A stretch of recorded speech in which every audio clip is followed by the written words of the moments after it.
Now, the Open Meetings Act itself, we're into the fun part now. The intent of the act is that all actions of public bodies in the state of Illinois be taken openly and that all deliberations are also conducted openly. The goal is to prohibit secret deliberations by public bodies in which the public cannot observe what is happening with their tax money. Open Meeting Act also requires that a public body's meeting be convenient, that there be adequate space, and that the meeting room itself not be hidden away or inaccessible to members of the public. The Open Meetings Act has a number of training requirements for public officials. Each elected or appointed member of a public body, which is subject to the Open Meetings Act, must complete electronic OMA training curriculum developed and administered by the PAC. That is the training portal I showed you a few slides ago. The member of the board subject to OMA must complete the training one time and file a copy of the certificate of completion with the public body. That is the baseline standard. Each public body must also appoint one person who will complete the electronic training annually. It is highly recommended by my office that everyone conduct that training annually. However, only one member of the public body needs to officially complete that on an annual basis, outside of the initial training requirement when you become a part of the public body. Now, the Open Meetings Act defines what a public body is, and I do apologize, this is a very dense slide, and I will be reading all of it verbatim. A public body includes all legislative, executive, administrative, or advisory bodies of the state, counties, townships, cities, villages, incorporated towns, school districts, and all other municipal corporations, boards, bureaus, committees, or commissions of the state, and any subsidiary bodies of any of the foregoing, including but not limited to committees and subcommittees which are supported in whole or in part by tax revenue or which expend tax revenue. I will note that the General Assembly has specifically exempted itself and all of its committees and commissions from this standard. If you have questions about who is a public body, certainly. Would you please read? Okay, if a public body does not in whole or part, oh, I see, supported. Okay, So broadly, okay, not just expend, but also be supported. Okay, thank you. there are a number of factors that go into what a public body is. There is some case law called the Rockford test that needs to be applied. If you have a committee, task force, or other entity that you are concerned may not be a public body under the definition of the Open Meetings Act, the majority of subcommittees and committees established by the Champaign County Board will fall into that definition. But if you have questions about a particular group or entity and want them evaluated for Open Meetings Act definition of public body, my office can perform that evaluation. Ad hoc, yes. Sorry, just a little point of clarification. So if there's a public, there's a public group out there, a community group or whatever, and we give them money, tax money that comes, is that actually? That may require additional analysis. There is a balancing test of sorts that would apply to this, but the initial presumption is if they're receiving tax money or are supported by tax money that they are a public body and that the public has an interest in how those funds are being administered. Okay, thank you. So the Champaign County Board is a public body. Its committees, ad hoc committees, and action groups are also public bodies. Political caucuses also fall under the definition of a public body. Now, what is a meeting? This gets a little trickier, but the baseline definition of the Open Meetings Act is that a meeting includes any gathering, whether in person or by video or audio conference, telephone call, other electronic means, which includes electronic chat, email, instant messaging, or other means of contemporaneous interactive communication of a majority of a quorum of the members of a public body held for the purposes of discussing public business. This does not include conferences or meetings in which a department, staff, or employees are solely gathering to promote good staff work. Now, there are a couple of essential elements in here. We're going to delve deeper into held for purpose of discussing public business and majority of a quorum. quorum, to be a meeting under the Open Meetings Act, a gathering of a majority of the quorum of the members of the public body must be gathered for the purpose of discussing public business. A quorum is the majority needed to conduct public business, and it is a simple majority rule. However, a majority of that quorum is the majority of that group plus one. So for a group of 22, your quorum is 12 members, but the majority of a quorum is 7 members. So if you have 7 members of the county board gathered together conducting public business, that is considered a meeting under the Open Meetings Act. This gets much more important as you get to smaller and smaller groups, such as a 3-member public body. A quorum of that public body is the simple majority of 2, and the majority of that quorum is 2. Fortunately, there are no majority of quorums at 1, so you require at least 2 members to create a public meeting under the meaning of the Open Meetings Act. Now, that does not mean that they have the ability to conduct public business, but that depends on the situation with the quorum. So if there is an important note, concept of a majority of quorum does not apply to 5-member boards. That number is always 3. It's the same as quorum of the public body. Now, when that group gets together, whether it's by Zoom, email, or other means of instantaneous communication, that is considered a meeting. The public access counselor has taken on the status of not issuing a binding opinion on the question of whether emails themselves can be considered public meetings.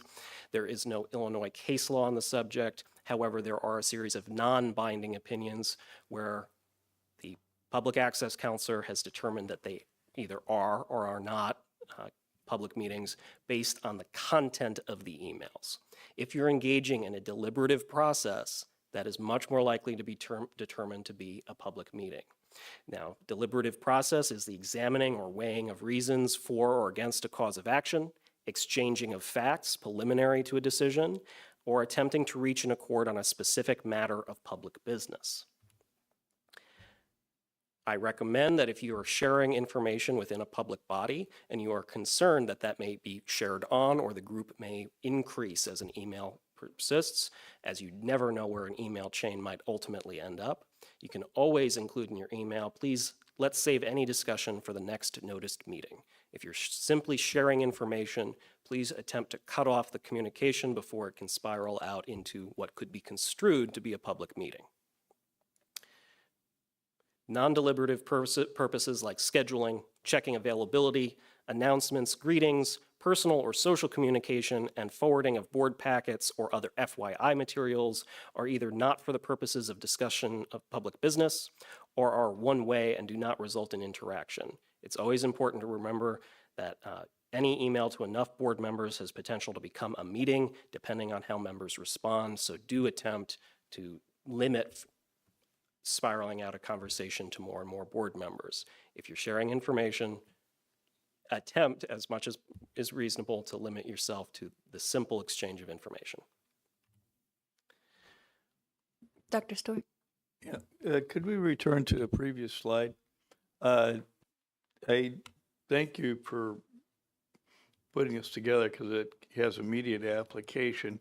And I wonder if there are not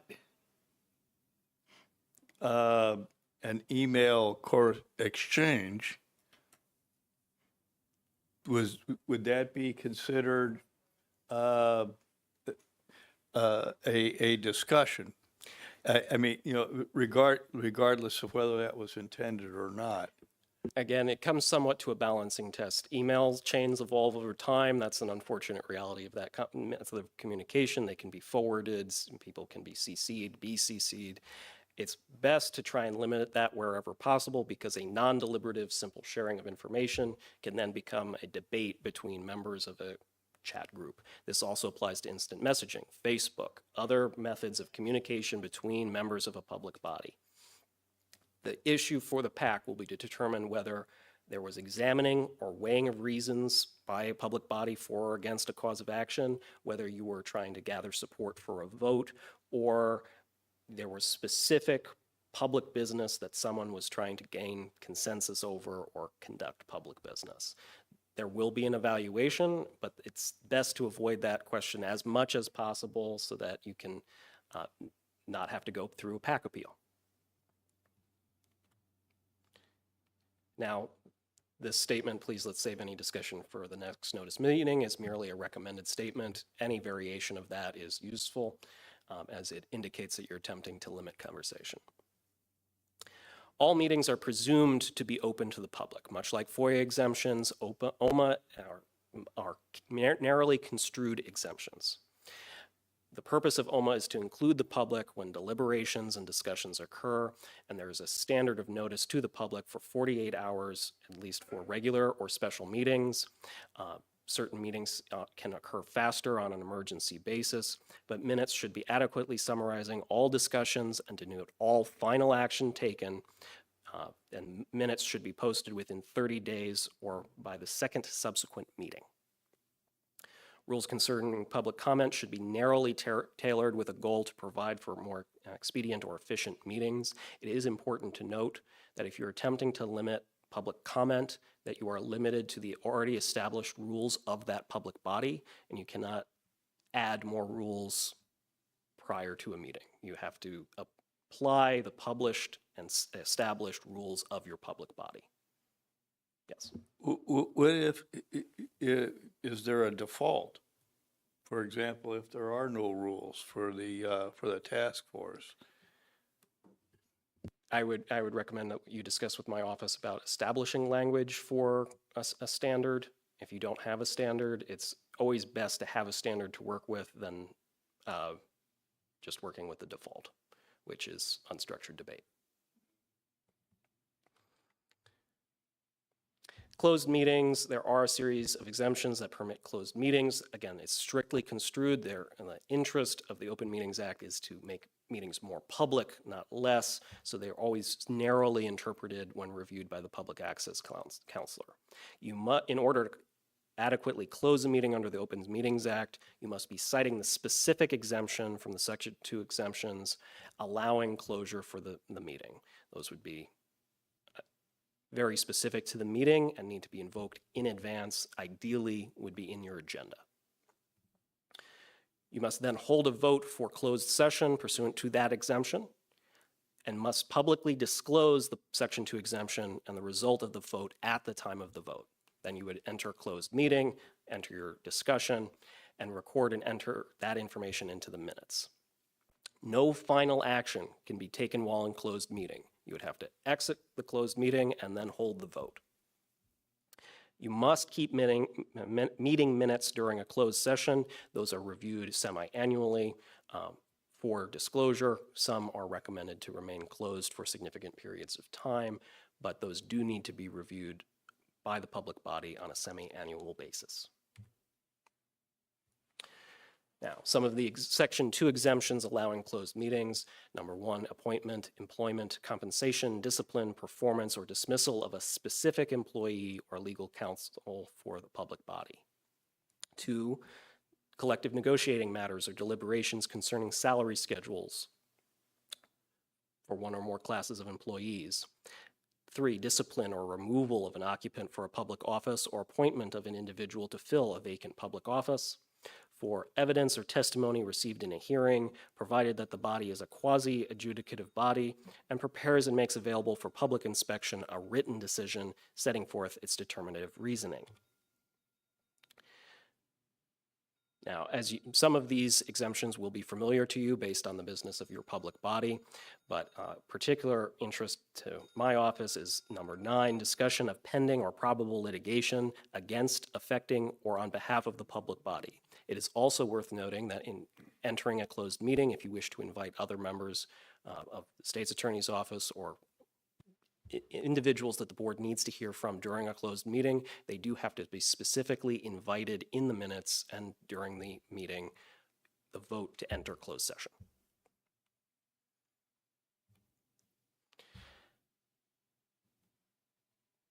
Now, another important note is for the semi-annual review, number 14, discussions of minutes of a meeting that was lawfully closed do not, if you're discussing in the semi-annual review, that is a closed session, and those are not subject to public disclosure. Public notice of a meeting. You must give public notice of the time, date, and location of a meeting. Again, the interest of the Open Meetings Act is not to hide away a public meeting or make it inaccessible to the public. At the beginning of each calendar or fiscal year, every public body must create and make available to the public the schedule for regular meetings for that year, which includes the dates, times, and location of those meetings. Notices shall be given by posting a copy of the notice to the principal office of the body holding the meeting, and if no such office exists, at the building in which the meeting is to be held. If the public body has a website maintained by its own full-time staff, the notice of all meetings must also be posted to that website.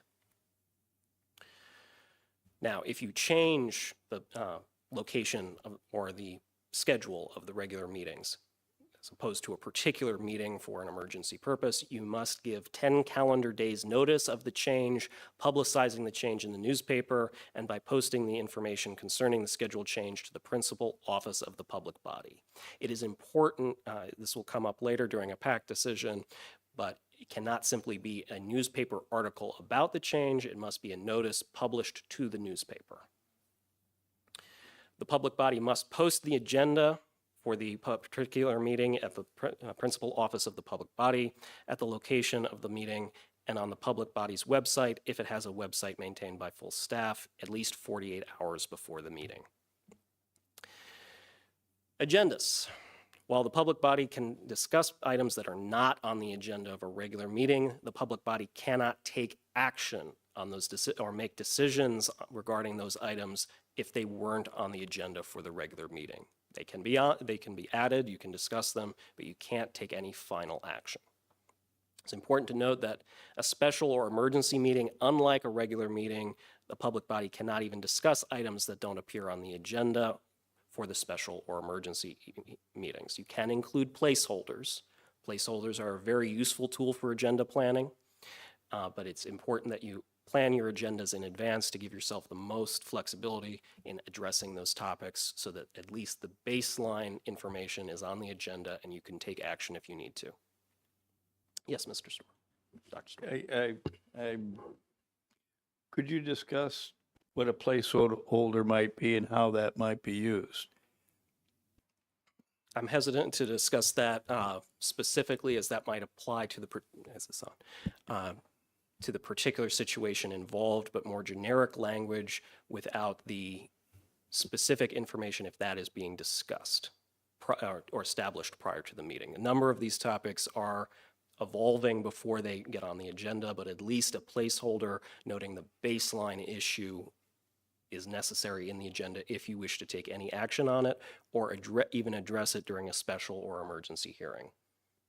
That specific language. That's only for emergency, or, No. or generally speaking. If a topic that is not on the agenda for a regular meeting can be discussed if you're adding a matter to your agenda for one reason or another, but you can't take action on it. If you had a placeholder that discussed the topic generally, even if you haven't pinned down all the specifics, that gives you leeway to actually address that and possibly take final action. Depending on the topic, the language would change on what that placeholder needs to be, so I can't give you a generic statement that can always be used, unfortunately.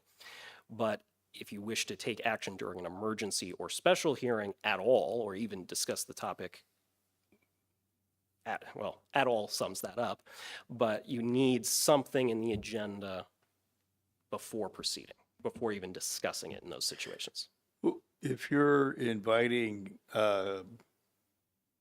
experts to talk about different topics, but you're not taking specific action on something, that does not necessarily need to be in the agenda in advance. I always recommend that the sooner you have information, the better. Try and put that in the agenda as far in advance as you can. Things do come up, but if you are taking information at a meeting that it wasn't on the agenda to deal with that information, you have to be very clear you're not making any deliberation, and that is the same standard as if you were having a meeting by email or by Zoom, you're not taking deliberative action on that topic.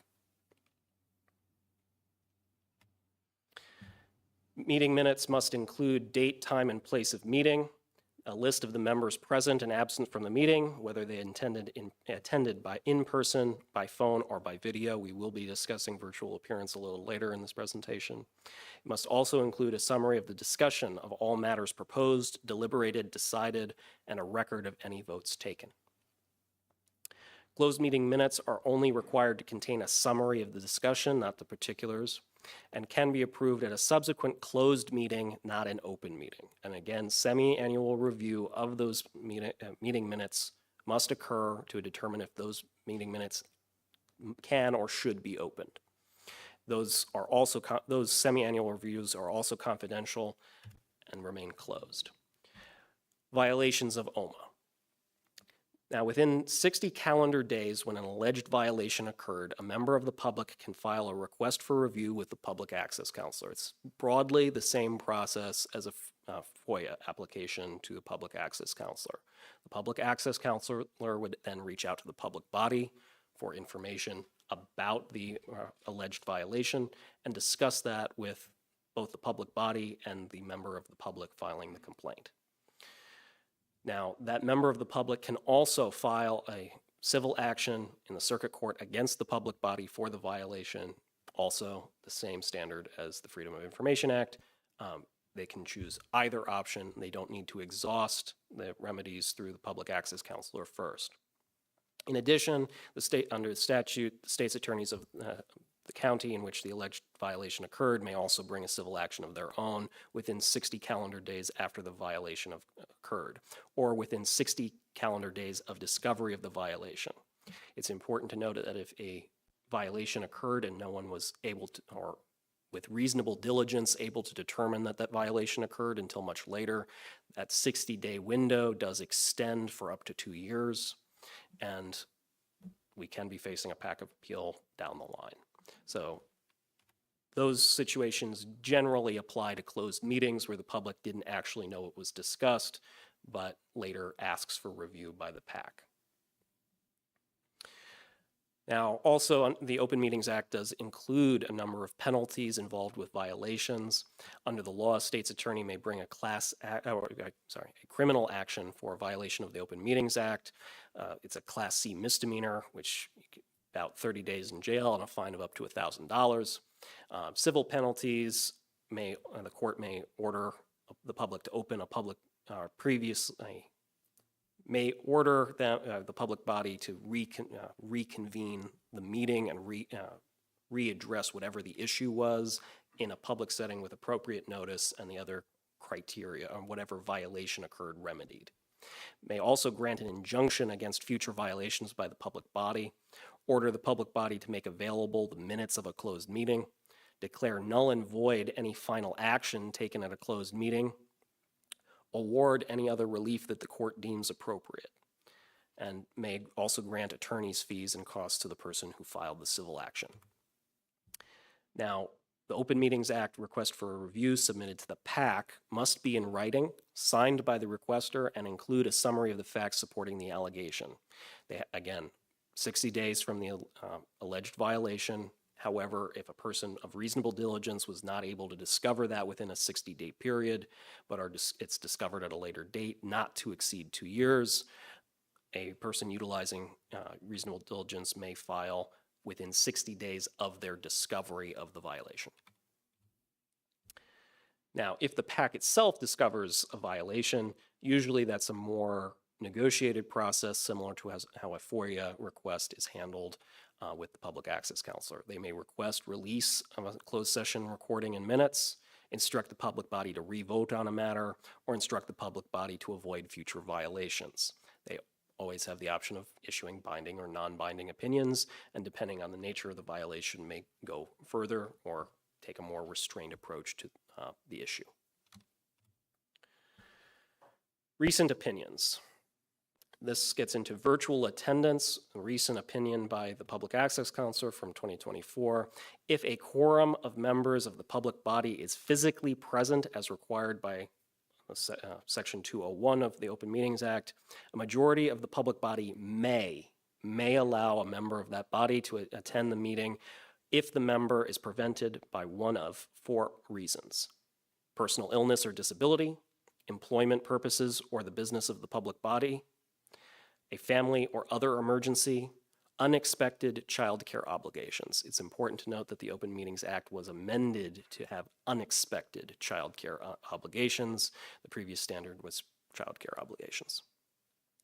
Other means is by video or audio conference, and a majority of the public body may allow a member to attend only in accordance with or to extent allowed by the rules adopted by the public body. If the public body has chosen for one reason or another to never allow virtual attendance, that is the rule of the public body, and they may choose to enforce that. Yes. That is us, correct? We have to be here in person. Yes, unless the public, yes. Now, apologies. The Public Access Counselor also handled an opinion relating to change in regular meeting dates. A board voted to move a regular meeting from a third Monday to the third Wednesday after further notice, but did not actually post notice in accordance with the Open Meetings Act. Again, if a change is made in a regular meeting date, at least 10 days' notice shall be given by publication in a newspaper of general circulation in which the public body functions. The issue was the newspaper had attended the hearing and written an article about the change in date, and that was publicized in the same newspaper that they would have utilized for public disclosure. However, the Attorney General held that the board, if the board changed its regular meeting dates and failed to provide notice, because a news article does not constitute publication in a newspaper. The public body itself must issue that publication to the newspaper. Now, additional cautions. We have, if you are texting during an open meeting, that communication is presumed to be regarding public business. It requires, if a member of the public requests review, that communication does have to be examined for OMA and Freedom of Information Act publication and will be subject to review by the Public Access Counselor. I highly recommend that if you're in a public meeting, you make very sure that any texts that you are sending by Snapchat, Facebook, or otherwise are purely of a scheduling or personal nature that cannot be construed in any manner to be relating to public business or other members of your public body. If you have an Open Meetings Act or FOIA violation, please make sure that you're contacting the state's attorney's office so that we can discuss that and how to possibly remedy that or communicate with the Public Access Counselor about those issues. If you're receiving a message from the Public Access Counselor, that also needs to reach the state's attorney's office for review so that, again, we can communicate regarding what the issue with the public body is. I've already addressed virtual meetings, but it bears reminding, if you are a public body that allows virtual attendance, you may choose to grant virtual attendance if that is in your bylaws and an established policy. It is not an obligation and requires a vote by the majority to grant that exemption, barring an emergency declaration such as COVID.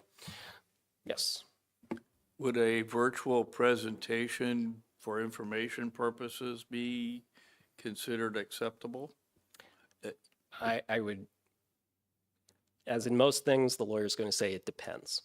I would highly caution you that if you're a public body engaging in any kind of negotiation or informational process relating to the public business of your public body, that is going to be a very delicate dance, and I would recommend that you avoid that problem.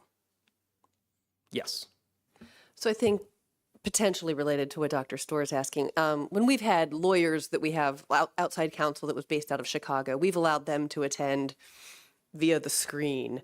So if, say, a task force that is focused and needs scientific input, the members are physically present. Would presentation to the members The main remotely issue is whether the quorum of the public body is physically in the room, not the other presenters or informational guests. It is the members of the public body that the Open Meetings Act is concerned with, because they want an open and honest discussion in the public view physically. I think there may be a misunderstanding. I was relating to somebody, an outside expert who would be presenting information to a public body. If it's an outside member who is not an actual member of the public body, the board or the public body may choose to agree to that. There is no bar under the Open Meetings Act for that, besides, unless it is an adjudicative process in which you're actually having a hearing on a person or business or thing of that nature. Yes. I just want to say thank you. I appreciate this. I think I may be a little bit more confused about some parts. I'll have to kind of reread them because that was a lot. This PowerPoint will be available. I'm always happy to take an Open Meetings Act or FOIA question. I enjoy that, so. I just have to take off. I have to be somewhere at 7. I just want to say thank you. Oh, you're welcome. Any other questions from the board? Yes, Mr. Fava. Thanks for doing this, Andrew.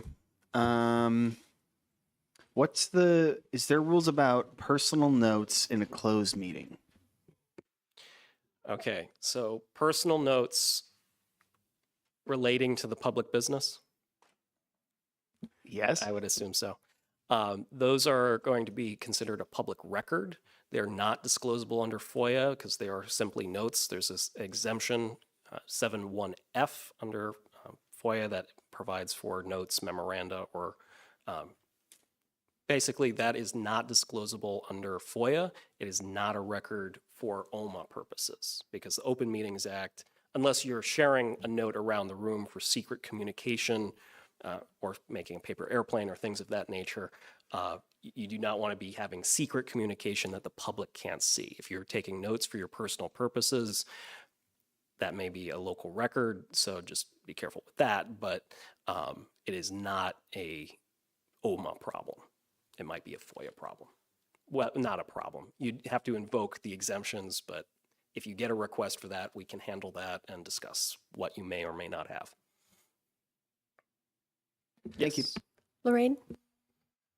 Yeah, well, the state used to provide booklets on the Open Meeting Act. The Do Illinois they still? The Illinois Municipal League has some lovely handbooks. I can share the links that I have for those. I highly recommend their OMA and FOIA handbook. I use that regularly. It has most of the information and more that I've presented today. I will send those links around with the PowerPoint. The state's attorney's office does not have those immediately available, but we can make that available to the board. The state of Illinois used to give them out. The ones I have are through the Illinois Municipal League. They have a free online version, but the physical book is available for a modest fee. I don't believe the Attorney General's or the state's attorney or the Illinois government issues those books currently.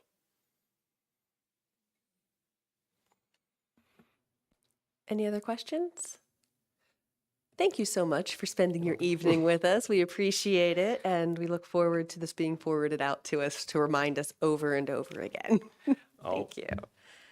Happy All right. Tuesday. If there's no other discussion or questions, moving on to other business, of which there is none, and I call this meeting adjourned at 6:45 p.m. Thanks, everyone.